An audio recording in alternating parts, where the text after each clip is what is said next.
Ito yung ano niya. Ito yung mga sangkap. Yan. Yan lang, simpleng sangkap lang yan.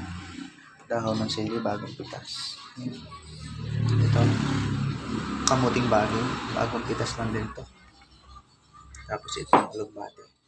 Bagong pitas lang din. Yan.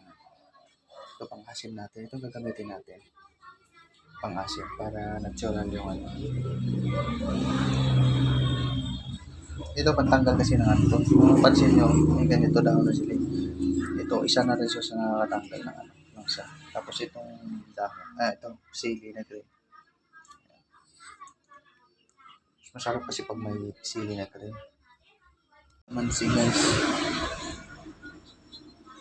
Ilalagay natin to pag luto na yung ano. Niluluto natin na ano. Kinalaman siya na tilapia. Ayan siya. Pakulo na nga siya. Ayan siya guys. Luto na yan guys. Huwag natin masyadong lutain yung ano. Ilalagay na natin to. Ayan. Kalamansi. Sili. Ito lagay natin ito sili. Pangahin natin. Pangalawa itong sibuyas. Ito. Ayan siya. Pasok pa ako. Ayan. Susunod natin itong ito. Ayan. Ayan o. Hindi ko na siya pinutulan eh. Gusto ko kasi ganyan. Ito. Sunod natin ito. Ayan. Halo-halo na yan para distansya. Sabay-sabay na natin yan.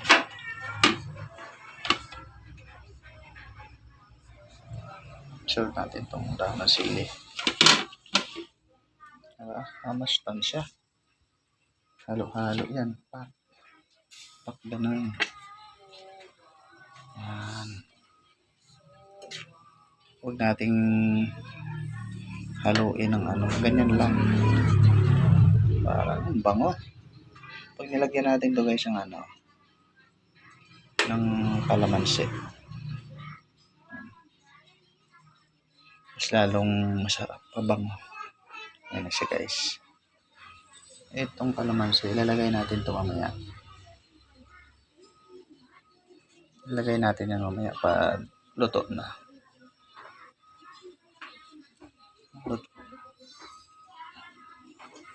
Ito hindi naman to nilalata guys. Kailangan may maramdaman mo na medyo malutong to pagkagatin mo ng gulay. Tikman natin. Ang sarap. Sarap. Lalagyan ng kalamansi ito, lalong babango ito. Yan. Siguro luto na to guys. Luto na to. Huwag lang masyadong latain. Ngayon ilalagay na natin yung ano. Yung kalamansi. Gagamitan natin ito. Ayan siya. Salahin natin kasi may buto pa yan. Ang bango niyan. Ito yung gustong gusto kong luto. Sa tilapia.